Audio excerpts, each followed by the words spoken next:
Maaelujutud. Tere vaatajad ja kuulajad! Täna jälle maaelujutud. Seekord meie külaliseks Kadri Valner, kes on Sihtasutuse Maaelumuuseumid juht juba aasta.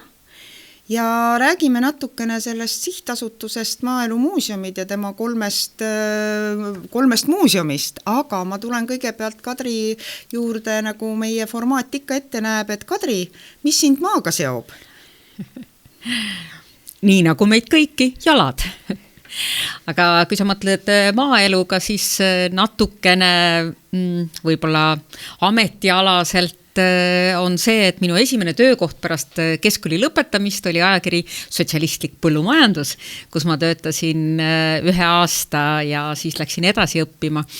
Ja olen ise päris rõõmus selle üle, et ma olen olnud ka Maahommiku, ETV Maahommiku esimene toimetaja ja ka saatejuht.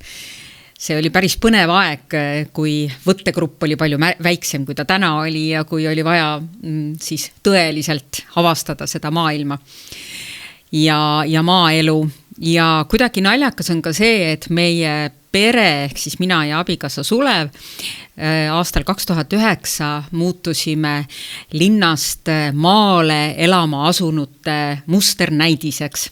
Sest et 2009 me otsustasime siis abikaasaga, kes toona juhtis Maalehte, et me läheme aastaks Tallinnast ära ja päris Läti piiri äärde läksime elama Haanjasse, sealt oligi 4 kilomeetrit Lätini ja siis Sulevi vanaisa koju ja läksime aastaks, jäime 7. Ja siis voorisid meie juurde nii mitmedki ajakirjanikud ja mitte ainult ajakirjanikud, vaid ka arendajad ja maaelu arendajad ja vaatasid siis seda ilmaimet, et kuidas siis nüüd linnast maale elama tuldi ja näed, ei surnudki me välja, õppisime, ma ei saa öelda, et peenraid rohima, seda oskab iga inimene, aga õppisime ka mina vähemalt, et kuidas teha piimast võid ja Sulev siis seda, et kuidas siis laduda sellist puurita, mis ei kuku kokku või siis kuidas kuivkäimlat puhastada, sest linnainimene sellega polnud ju harjunud, nii et need on sellised, mõned hetked maaeluga, aga muidugi ma olen ka maatüdruk, nii et ei saa öelda, et ma ainult kaugelt vaatan seda, mis kusagil toimub. Tahtsingi täpsustada, et kas koolitee käis linnas või mis maapiirkonnaga sa ennast seod oma vanemate kaudu või oma juurte kaudu? Ma olen Järvakandi tüdruk, ehk siis Raplamaalt, täpselt minu kodu taga algas siis klaasitehas, aga meil oli väga suur siis aed.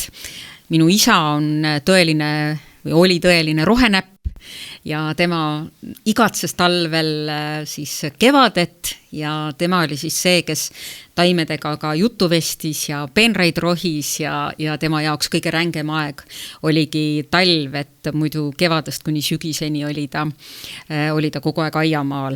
Eks me teised ka. Mulle rohida ei ole meeldinud, küll aga porgandit süüa. Selge, mina pean ka sellesse parteisse astuma, et see rohimise ja see praktiline töö ei ole just võib-olla kõige lemmikum. Aga tuleme veel selle juurde, et nii-öelda ehk maatüdruk või väike asula tüdruk tahtis siis suuremaid asju teha, et kas see ajakirjanduse pool ja see tuli nagu kohe? Küsin selle osa ka järgi. Jaa, ma ei ole ajakirjandust õppinud. Küll, aga ma olen päris palju tõesti kolmandiku oma siis tööinimese elust olnud ajakirjanduses, sest mul läks kuidagi toredasti nõnda, et ma tegelikult tahtsin peale keskkooli lõpetamist minna õppima sotsioloogiat ja tol ajal oli võimalik seda teha kas Moskvas või Leningradis. Mina tahtsin minna Leningradi, aga oleksin saanud siis selle vabariikliku suunamise Moskvasse, millest ma loobusin, aga ma jäin kuidagi silma siis tol hetkel sotsialistliku põllumajanduse hirmsa nimega ajakiri, selle peatoimetajale Endel Metsale, kes siis lihtsalt kutsus avastades, et ilmselt on tegu tüdrukuga, kellele meeldib kirjutada, aga kellel on huvi sotsioloogia vastu, et kutsus enda juurde tööle ja niimoodi ma seal terve aasta aasta olingi, aga päris ajakirjanduse juurde sattusin tegelikult läbi Sulevi, kes tol hetkel töötas Eesti Televisioonis. Mina olin hoopis koolis õpetaja, aga kuidagi ma sattusin nendesse vestlustesse, kui ta kolleegidega rääkis televisioonist ja ajakirjandusest ja eks ma olin kooli ajal ka juba kirjutanud. Ja siis nii läkski, et ma jõudsin tööle Eesti Televisiooni, tegin selle erinevaid saateid, esimene saade ei olnud maast, vaid vastupidi linnast, linnapilti. Ja siis Maahommikut ja teisigi saateid ja ka pärast, kui ma läksin tööle Kuku raadiosse, siis seal küll hästi tihedalt seotud maaeluga, aga keskkonnasaade, looduse saade, mis praegu siiamaani käib Kuku raadios Ilmaparandaja, mida praegu küll minu poeg siis juhib, aga mida ma ise tegin siis 2013. aastani, kui ma läksin tööle muuseumisse. Nii et sinu taust on maaga olnud seotud üht või teistpidi nii ajakirjanduse kaudu kui ka töötamine 3 muuseumis või on mõni muuseum jäänud mul 2 silma vahele nii-öelda suuremalt?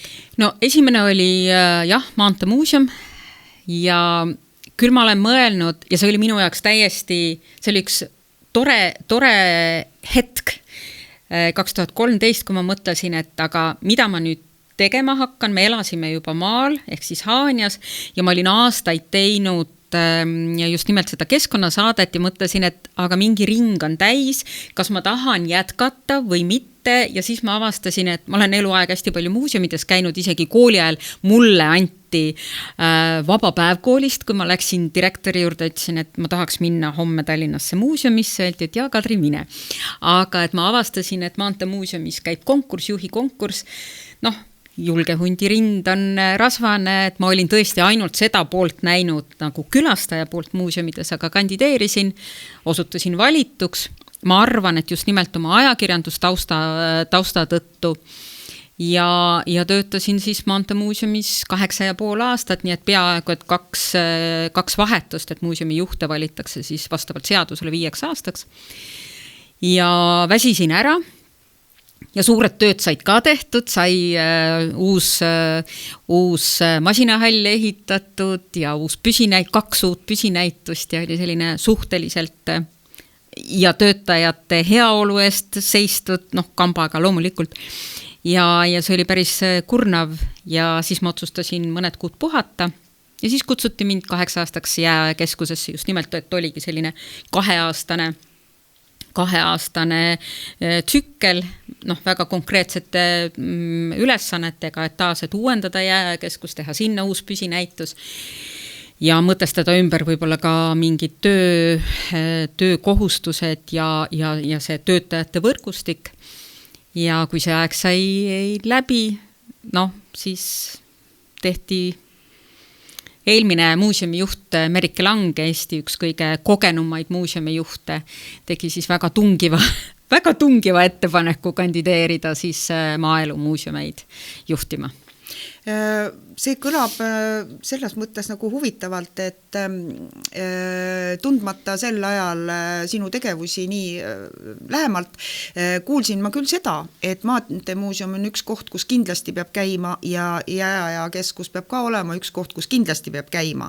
Ja kui me nüüd võtame, eks ole, et need algused jäid sinna siis, mis ta siis oli umbes see Maanteemuuseumi 2013, et kas seda võib nimetada ajaks, kus muuseumite nagu ütleme selline kontseptsioon hakkaski liikuma rohkem sinna ütleme sellise avatumate poole, et muidu muuseumid kui meie käisime omal ajal muuseumis, siis olid ikka midagi pidi seina pealt lugema ja klaasi alla vaatama, et aga kõik need interaktiivsed asjad ja niisugune hästi-hästi selline vaatajasõbralikkus. Et kui suureks nagu nende asjade maaletooijaks sa ennast pead või kes selline nagu tiim oli, et kus sa ise õppisid siis neid asju? Seda võib öelda jah, et see oli umbes see aeg, kui on muuseumidel tekkinud see mingi kontseptsiooni muutus, et muuseum räägib lugusid.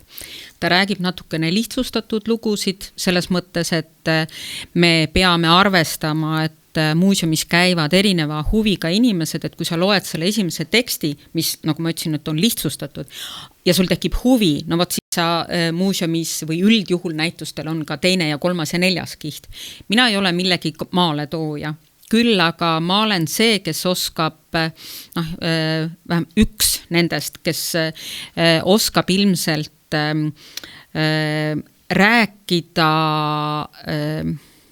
rääkida asjad suureks, rääkida asjad olulisteks ja siin on just tulebki kaasa see taust, et ma olen ikkagi nagu ajakirjaniku taustaga ja võib-olla see, mida mul on kolleegid öelnud,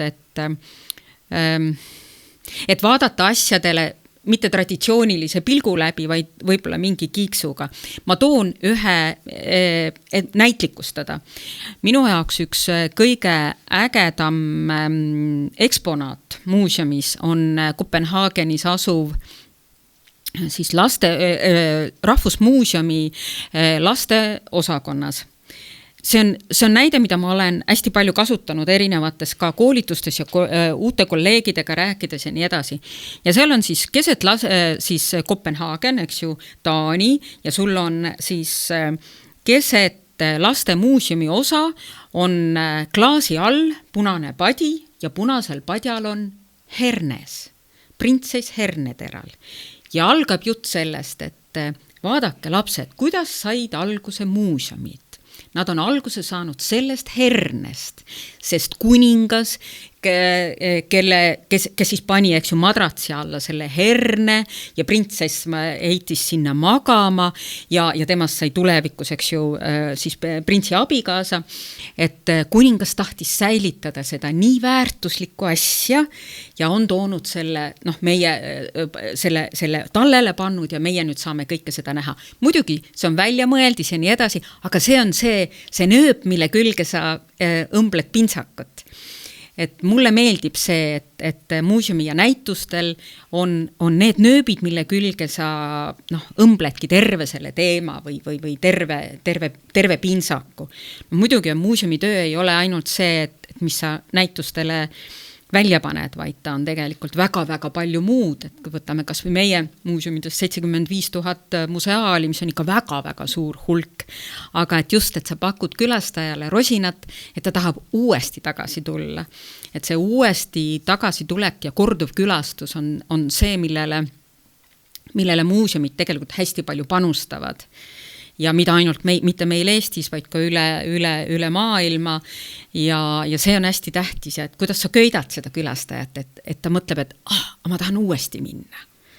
See on tähtis, see on põnev. See on väga nõus, sellepärast tõesti seda hernet saab suureks rääkida ja kui on head rääkijad või siis on kas või üles filmitud head rääkijad, mingid tuntud näod ja nii edasi, mida kõiki neid kasutatakse, siis on võimalik teha esimene, eks ole, selline üldine tiir ja kui on vaja tõesti, tavaliselt on nii, et sa hakkad seal mingit ekraani näppima ja seal võid kas või terve päeva veeta või veel tagasi tulla, nii et aga liigume siis tasapisi sinna tänasesse töökohta ja tänase selle olulise teema juurde, mis siis maaelu muuseumeid seob ja me rääkisime paari sõnaga enne seda Jakobsonist, sest Karl Robert Jakobsoni muuseum on ka üks oluline ja kas teda võib pidada nagu sellise Eesti muuseumite mõtte esiisaks või selliseks vaimseks eellaseks või räägi mulle sellest Jakobsonist mõni sõna. Me pidasime kevadel konverentsi Kurgel siis Jakobsoni talumuuseumis ja me panime konverentsi pealkirjaks Hull nagu Jakobson. Siis võtsime hulljulge nagu Jakobson. Et teema ja proovisime siis tänase päeva talunike, just väiketalupidajatega arutleda seda, et mida me saaksime Jakobsoni põhimõtetelt võtta tänapäeva ja kas on midagi seda, mida me saaksime tänasesse päeva kaasa võtta. Tegelikult seda on päris palju, et kui mõelda, et kui lühikest aega ta elas ja üks osa tema elust, mis on hästi varjule jäänud, õieti mitte tema elust, vaid tema elujärgsest on, et kui palju tegelikult ära tegi tema naine ja tema tütred, et kes on tänamatult jäänud justkui varju. Aga kogu see Jakobsoni tegevus, et kui lugeda kas või Pärnu talumeeste seltsi siis koosolekuid, siis mis peaaegu, et iga kord, kui nad kokku tulid, oli Jakobson seal uue teemaga, mida ta rääkis. Küll ta rääkis seda, et kuidas me peaksime kündma hakkama teisiti, kui me oleme 800 aastat peaaegu teinud. Küll ta rääkis mesilastest juba järgmine kord. Küll ta rääkis uutest seemnetest. Küll ta rääkis siis 10 välja süsteemist. Ehk et tegelikult ta oli nii tohutult tegus ja nii võimas mees, et ilmselt ka nii palju, kui ma lugenud olen, et ka tema matustele tuldigi tol ajal ju palju raskem liikuda kui tänapäeval, et tuldigi ka Tallinnas, tuldi Tartus, tuldi üle tänapäeva, praeguse Eesti, eks ju, et selliseid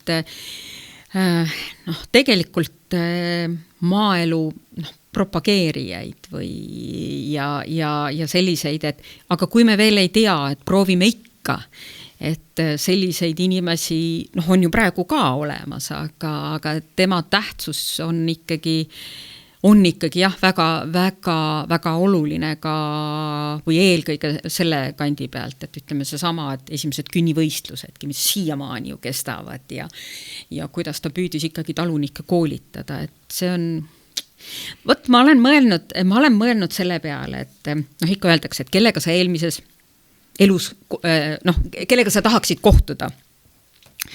Et Jakobson võiks olla vähemalt kaugelt näha, et kuidas ta oma päevi veetis, et kui palju ta rahmeldas, et seda ma tahaksin väga näha.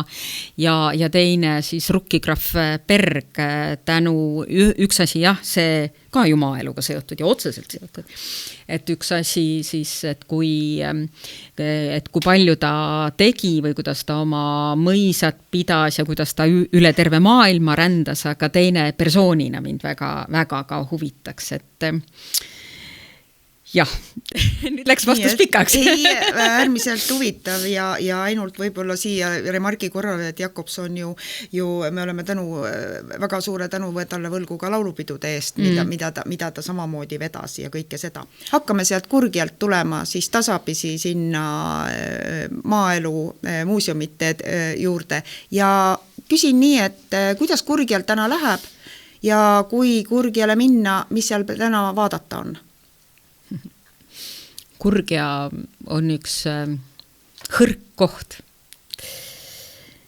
Kui mitte ainult muuseumi pärast, vaid et vaata, kui sa sinna lähed, siis ma püüan seal käia üle nädala või ütleme 2 korda kuus, et kui sa sinna lähed, siis tunned, et seal on taevas kõrgem ja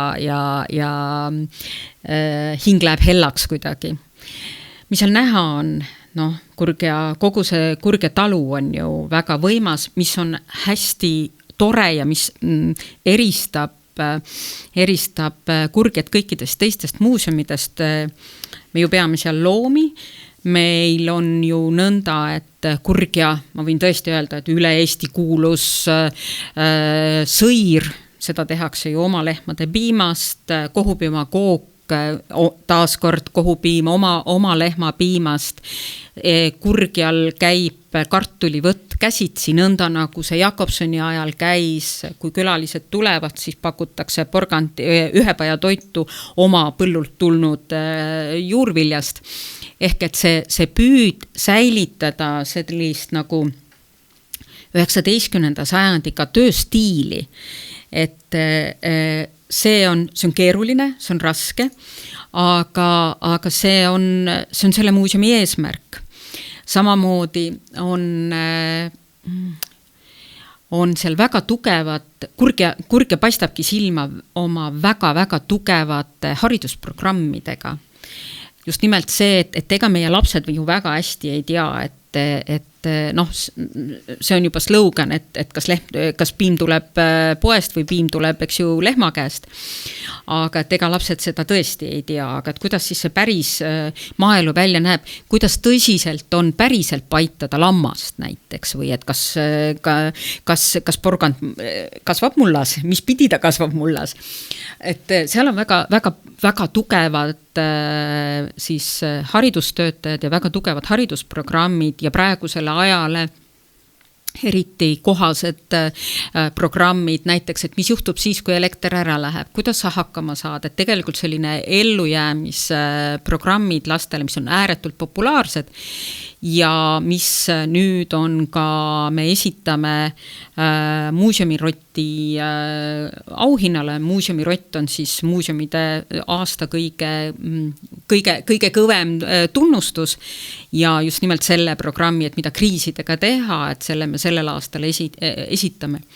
Mis seal on keeruline ja tegelikult kõigis meie 3 muuseumis, et seal ei ole korralikke hoiutingimusi, mis puudutab museaale, et täna me näiteks kohandame siis oma erinevaid ruume selleks, et me saaksime korralikult Jakobsoni pärandit hoida ja talletada ja mida väga palju ei teata, aga seal on ju Jakobsoni ehitatud siis veski ja mis on tegelikult töökorras või õieti masinad on tegelikult töökorras. See veski ei tööta täna, vesiveski ta ei tööta täna, aga unistus on, et aga kui me saaksime seal kõik korda teha, see eeldab muidugi väga suurt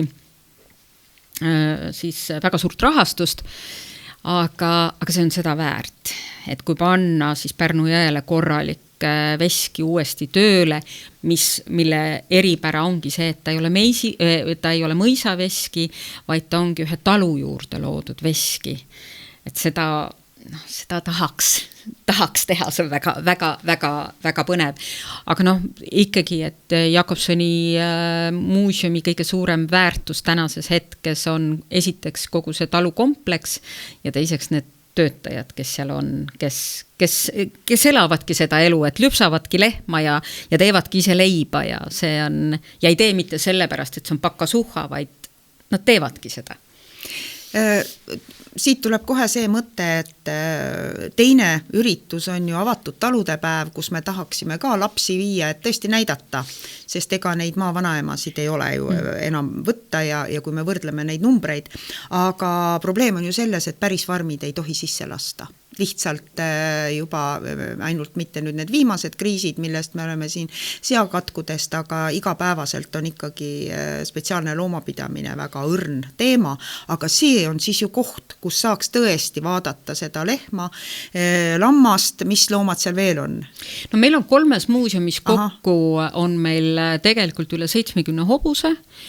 Meil on siis nii Ülenurmel kui Kurgjal meil on lambad, Kurgjal on lehmad, mõlemal pool on meil küülikud, jänesed, haned, kalkunid, vutid, et tegelikult meil on kokku umbes 150 looma, nii et selles suhtes kogu meie muuseumi erinebki kõikidest teistest muuseumidest, et lisaks sellele tohutule, nii-öelda loomapargile on meil 200 hektarit rohumaad, 100 hektarit metsa, üle 40 hoone, nii et me oleme tegelikult üks üüratult suur põllumajandusettevõte.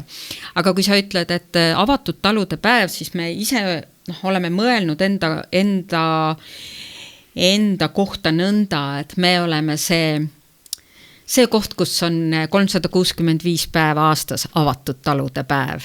See on kahtlemata õigus, ma võib-olla kasutan selle võimaluse siin ära, et mina ise olen, kui arutatakse avatud talude päeva osas, et et kas ainult toidutootjad, siis mina olen seda meelt, et võiks olla ka teised, võib-olla külamajad, võib-olla, eks ole, siin väiksed käsitöötalud ka avatud, et näidata, missugused on täna mitmekesised võimalused, sest muidu on võib-olla see klišee, eks ole, et kui maale, siis ainult, eks ole, lehm ja põllumajandus, aga tegelikult on võimalused palju, aga teie juures on siis just see osa võimalik siis vaadata ja ka nii-öelda käega katsuda. Kas noored ja koolid leiavad teid piisavalt või on vaja natukene reklaami ka teha? Reklaami teevad kõik muuseumid, aga ma võin täna öelda seda, et meil käib aastas kokku 3 muuseumis ligi 55-60 000 inimest, seda on päris palju. Ja hästi suure osa moodustavadki seal kooligrupid, meie haridusprogrammid, et kui ma ennem ütlesin, et me sellel aastal esitame siis muuseumi Rotile Kurgia haridusprogrammi, siis tegelikult eelmisel aastal just meil Ülenurmel asub siis põllumajandusmuuseum, sai muuseumi Rotti tänu oma haridusprogrammidele ja tänu sellele, kuidas me teeme koostööd siis koolidega, eelkõige siis Ülenurme gümnaasiumiga. Et meil käib päris palju ja võin ka öelda, et tegelikult ministeerium toetab natukene just meie toiduprogramme ja toetab nõnda, et me saame siis osaliselt kompenseerida õpilastel siis bussiraha, kui nad tulevad. Sellepärast, et see on eriti praegu, on see ülioluline, et ikkagi, et õpilased jõuavad muuseumisse ja jõuavad selle päris elu juurde ja on ka väga hea, et kui nad tulevad meie juurde, et nad siis vaatavad ka naabreid. Ja võin öelda, et praegu on siin oktoobrikuu ehk, et tegelikult on meil juba selle aasta plaan, nii-öelda plaan, mis me aasta alguses enda jaoks tegime, et on juba täidetud, et see meil on läinud see aasta väga hästi, et meie siis 3 muuseumi üldine külastatavus on sellel aastal suurem, kui ta oli eelmine aasta, et on tõus on umbes 7%, et me oleme väga rahul sellega, sest et üldiselt on praegu väga keerulisel ajal Lõuna-Eestis on ainsana, kellel on siis külastatavus tõusnud, on ERM ja oleme meie, et enamusel muuseumidel on see vähenenud. Küsin sihtgrupi kohta, et te ju arvestate kõigega, kas isegi lapsed võivad teie juurde tulla? Leiavad nad seal? Nii, et kes saab ja ma räägin, lõppu vist ei ole, ka seeniorgruppidele kindlasti on teil midagi pakkuda. Nemad vaatavad ju asju hoopis teistmoodi, nii et... Jaa, see on tegelikult on sa küsisid hästi olulist küsimust, et kui enamus muuseumi ütlevad, et me oleme kõikidel, me oleme peredele ja nii edasi. See on üks muuseumide suurimaid probleeme, et kui me oleme kõigile, me oleme peredele, me oleme seenioridele, me oleme süvahuviga inimestele, kellele me ka ju tahame olla, kellele me siis oleme? Tegelikult see on hästi keeruline küsimus, just et kuidas saad olla põnev, arusaadav ja ahvatlev nii erineva huviga ja ka võimekusega sihtgruppidele, et lastega pere, nende võimekus püsida näitusel on hoopis erinev kui süvahuviga inimesel, et meie juures on küll ütleme ka Ülenurmel käinud inimesed, kes veedavad ühes näituse ruumis tunde, lastega seal ei ole, et sa pead nagu pakkuma kõigile midagi, et see teebki selle ühe muuseumi või ühe näituse mitmekihiliseks, et sa peadki seda tegema. See peaks siis tähendama seda, et iga sihtgruppi teenindab sellele spetsialiseerunud inimene ja neid võiks olla siis, ma ei tea, 10 või palju teil on seal inimesi? Meil on muuseumis kokku üle 60 töötaja, aga praegu on hästi kõlav rääkida kultuuritöötajatest, rääkida haridustöötajatest, et meil on umbes nii, et kultuuri- ja haridustöötajad moodustavad 3% ja ülejäänud on siis need teised spetsialistid ja toetav.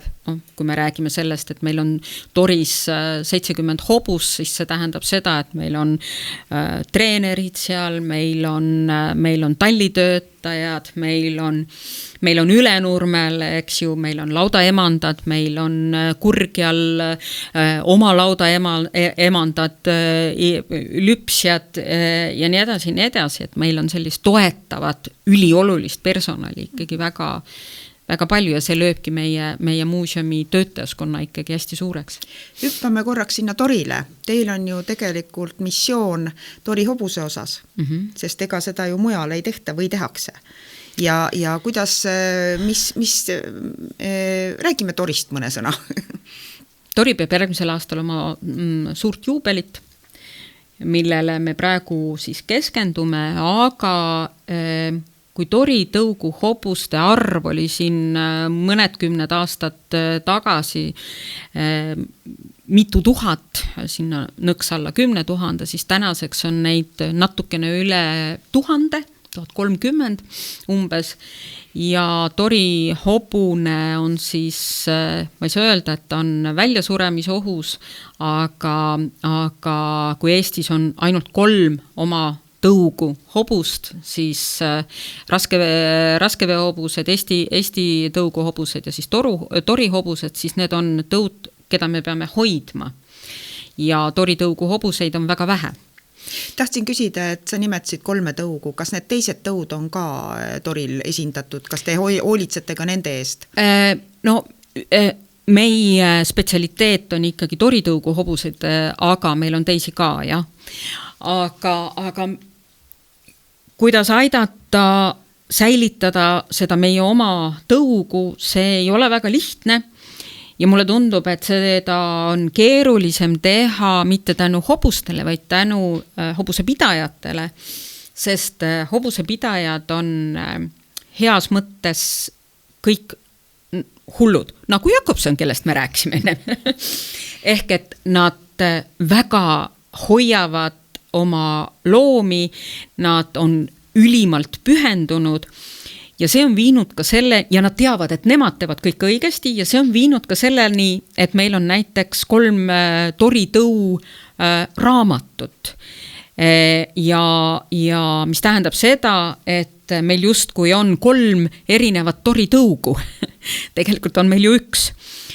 Ja nüüd, kuidas siis püüda kõiki neid 3 Tori tõugu ühe mütsi alla saada, sest oluline on esiteks, et säiliks see tõug, ja teine, et me saaksime nendelt innukatelt, heas mõttes hulludelt saada kokku see kõige suurem purakas, et koos liigutaks selle ühe tõu hoidmisega edasi, siis me veame seda projekti siis, et Tori tõugu hobuse aretuskultuur, mitte siis hobune ise, aga tema aretuskultuur ja aretustegevus jõuaks UNESCO maailmapärandi nimistusse. Ja me oleme juba Eesti Rahvuskomiteelt saanud sellel aastal nii-öelda selle heakskiidu, et ettevalmistusdokumendid kokku seadnud, mis tähendab seda, et me oleme siis kõiki neid erinevaid tõuraamatus olevate hobuste peremehi siis intervjueerinud, juba tundub, et saame nad ühe mütsi alla, koos pidanud juba mitu korda seminare, konverentse ja filminud seda, kuidas kuidas neid hobuseid rakendatakse igal tõul ja ka igal piirkonnal on tegelikult omad meetmed või omad võtted, kuidas nad näiteks rakendavad seda hobust. Et nüüd me oleme kokku saanud sellise esimese faili ja esimese tööprojektiga, et sellega siis edasi minna. Nii et ma väga loodan, et aastal 2028 siis me oleme oma tegevusega tõesti UNESCO maailmapärandi nimistus, kus täna on 2 hobuse tõugu, ehk et me oleksime siis seal ühed esimestest, mis on ju väga võimas. Ja see Tori hobune vajaks veel kindlasti mitmete kihtide avamist, aga tuleme nüüd Ülenurmele ja ma küsin siis järgi, et mis on muhk? Mis on muhk ja igal juhul meelest, kes on korra kuulnud, muhk kõlab natuke pahaendeliselt, aga annan siis võimaluse lahti seletada, mis te selle muhuga plaanite? Muhk on siis hästi ühe lausega lahti seletatud maaelu, uudishimu keskus. Ja tegelikult selle algatus tuli minu healt kolleegilt eelmiselt muuseumi juhilt, Merike Langilt, ja seda on ette valmistatud juba tänaseks 3 aastat, ehk et me ei taha uuendada oma püsinäitust, vaid tahame Ülenurmele saada ka juurde sellist head surakat teistsugust. Et ma võiksin öelda seda, et muhk on tulevikus, temast peaks saama põllumajanduse ahaa, see on ka kõik käinud, siis see on võib-olla selline hea võrdlus. Ja me sellel aastal me pidime avama oma Ülenurmel siis enam kui 100 aastat tagasi ehitatud laudas, mille siis ehitas eestlasest mõisnik Peeter Muna, keda peeti ka siis juustukuningaks, see on niisugune hea viide ajalukku ja põllumajandusse. Et tema poolt ehitatud lauta me pidime tegema näituse, mis siis oleks esimene etapp Maaelu Uudishimu keskusest ehk siis muhkist ja mis räägib siis farmiloomade heaolust ehk et kuidas tänapäeva talunik peaks või mitte peaks, vaid et kuidas ta hoiab oma laudaloomi. Ja see näitus sai meil pealkirjaks laudasümfoonia. Sümfoonia on ju see, kus peab toimima, või tähendab, orkester on ju see, kus peab toimima kooskõla ja et inimese ja loomade vahel. Ja selle aasta jaanuaris siis arutasime omal kolleegidega, et kui me nüüd lauta teeme sinna, see on 2-korruseline laut, kui me teeme sinna ühe näituse, siis siis see on üks näitus.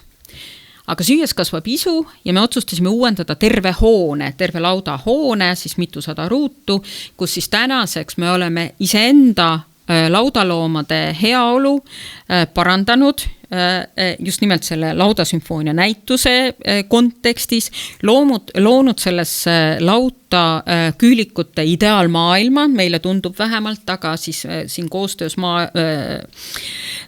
Maaülikooliga ka uurinud neid küülikute pidamise häid tingimusi, loonud ajutiste näituse pinna pealkirjaga, et piim ja sõnnik lehma elu ülesanne ja avanud oma siis hoidla, kus siis on museaalid, mis räägivad alates 18. sajandist taluinimese elust, avanud päriselt siis külastajale ja ehitanud vanast kolikambrist veterinaariatoa, kus on siis välja pandud siis nii veterinaari tööriistad kui ka näiteks sigade katkust ja nii edasi. Ehk et me väikese näituse asemel me lõime esimese osa Maaelu Uudishimu keskusest, mis on avatud alates aprillikuust ja tegelikult me saime väga palju sellist moraalset tuge Metkilt. Me käisime Metkis uurimas, et aga kuidas Metkis on siis see ümberkorraldused tehtud organisatsiooni ühendamises ja uue nime. Metk ehk siis Maaelu Teadmuskeskus. Just. Meie asutus. Just nimelt, et käisime, oleme käinud nagu uudistamus, et kuidas Metkil see käis, Metke muhk, natuke lühendid. Aga nüüd meil seisab, või sarnased lühendid, nüüd meil seisab ees siis päris suur tükk, ehk et avada siis, kui meil veab siis aasta pärast, siis suur Maaelu Uudishimu keskus, mis siis võiks olla, või me tahame, et oleks, et me suudaks, et muuseum tõlgiks ära, et me oleme nagu tõlkekeskus, mis siis meie põllumajanduses toimuvad ja põllumajandusseadusandluses toimuvad keerulised küsimused ja keerulised terminid tõlgib lihtsasse keelde. Ehk et ongi, et muuseum kui tõlkemasin, kui Uudishimu keskus, et sa tuled siia, sa saad üht-teist teada sellest, mis siis elus tegelikult toimub. Ja me räägime selles Maaelu Uudishimu keskuses, siis selles uues, mida me ikka ehitame või tahame ehitama hakata. Me räägime siis, tema töö pealkiri on, et kõik algab mullast. Ehk et ise naerame, et ta on 2-korruseline, et esimene korrus on, et mullast oled sa võetud ja teine korrus on mullaks pead sa saama. Aga siis tõesti see, et mis siis see mullast algab, mitte ainult toit, mitte ainult, et sa paned seemne mulda, aga mis siis sellest seemnest edasi saab, mis väärtus on mullal ja mullal või mis erinevus on mullal ja mullal, muld kui ka kultuurikandja. Ja siis kuni selleni välja, et aga kui ma ise pean talu või kui ma kolin, nii nagu mina tegin ammu linnast maale, mida ma peaksin siis tegema hakkama, et et ellu jääda, milline üleüldse on toidujulgeolek, milline on tuleviku toit ja ehk et läbi 2 korruse 6 erinevat maaelu teemad, mille sümboliks siis on just nimelt see kõige algus ja kõige lõpp, ehk siis muld. Et praegu tegeleme viimaste ettevalmistustega, et see näituse ehitusprojekt valmis saab, tohutult põnev on. Kas võib niimoodi küsida, et ühel päeval võiks olla selline hetk, et näiteks maale kolida sooviv inimene, kes võib-olla väga ammu ei ole sellega kokku puutunud, ta saaks teie juures vaadata, mis on tema võimalused. Et kuhu, mida ta jaksaks teha, sest ei ole mõtet ju, eks ole, luua endale naturaaltalu, nii nagu meie esiemad olid, eks ole, et et tahan sokke, hakkan jambaid pidama, vaid tuleb teha mingeid valikuid, eks ole, keegi hakkab iluaiandust võib-olla ja ta saaks võib-olla kas või läbi mängida või küsida need asjad, kas see on, kas ma küsin õigeid asju või mõtlen õiges suunas? Sa küsid õigeid asju ja mõtled õiges suunas, aga kas me seda kõike oskame, et kas meist saavad eksperdid, ma selles kahtlen, aga mis on meie roll, muuseum ei saa vastata kõikidele küsimustele, muuseum saab aidata mõelda, millised on need küsimused mul, enne kui ma ühte asja hakkan tegema, eks ju, et me ei saa vastata, aga me saame õpetada või aidata kaasa küsimuste esitamistele ja teine asi, et me saame, ma loodan väga, et olla isuärataja. Ehk et sa tuled kohale ja sa lähed helge tundega ja selle mõttega, et sa pagan, ma tahaks ka seda teha. Et kuni selleni välja, mis on meie muuseumi eripära veel ju ka, et meil on ju oma aed, et meil on suur aed, et sa, ütleme nii, et sa lähed näituse majast välja, sa käid läbi ka meie lauda, käid läbi meie tehnikaväljak, mis on väga suur meil, ja siis sa lähedki ja võtad labida pihku ja hakkad maad kaevama. Jaa, sa vastasid tegelikult väga oluliselt, sest tänapäeval on ju nii, et kui on isu tekitaja, siis väiksemaid, suuremaid klippe YouTube'ist leiab igaüks, kes on vähem osav, läheb oma külaraamatu kokku ja küll sealt aidatakse talle edasi minna, et tavaliselt need inimesed, kellel võib-olla see mõte tuleb pähe, ikkagi tunnevad nii arvutit kui seda maailma, et need, kes ei tunne, võib-olla neil on juba paigas, eks ole, nemad teevad oma seal maja juures seda, mida nemad tahavad teha, nii et äärmiselt põnev. Nii et täna on teil juba on teil, kui palju seda laudasümfooniat täna on juba vaadata? See on juba, väljapanek on olemas? Väljapanek on olemas, jah, kevadest alates meil on praegu, meil on praegu 27-28 000 inimest käinud, mis on päris hea. Ja meie jaoks on ka hästi oluline, me kahjuks tabasime selle osa kogu uuendusega seda õiget momenti, ma ütlen kahjuks sellepärast, et hästi kuidagi väga on läinud sellel aastal peale ka meie veterinaaria tuba, just nimelt tänu sigade katkule, et kus meil on näha siis täpselt see, et mis siis kuidas siis sigade katk ja suu- ja sõrataud Euroopas on liikunud, me igapäevaselt ka Eesti kaarti oleme uuendanud just nimelt sigade katku teemal ja meil on seal tõesti välja pandud siis preparaadid sellest, et milline siis see sigade katk ka välja näeb, hästi oluline osa, eks ju, meie loomade igapäevaelust, et me oleme ma tahan mõelda hästi palju selle peale või pean hästi oluliseks seda, et muuseumid ei näita vanu asju, vaid muuseumid käivad kaasas igapäevaeluga ja neil on roll öelda ja rääkida kaasa ka ühiskonnas toimuvate sündmuste puhul. On kurb, kui me räägime kaasa sigade katku puhul, aga ka see hetk, et me tabasime või olid sellised juhused, et läksid kokku meie uuendus ja selline katk, et on toonud meile ka uudistajaid juurde ja on andnud meile võimaluse ka selle najal teha ka ise uusi programme ja rääkida nendel teemadel. Aeg on kiiresti käinud. Suur tänu, Kadri Valner, et sa tulid ja tutvustasid meile nii seda, mis praegust on.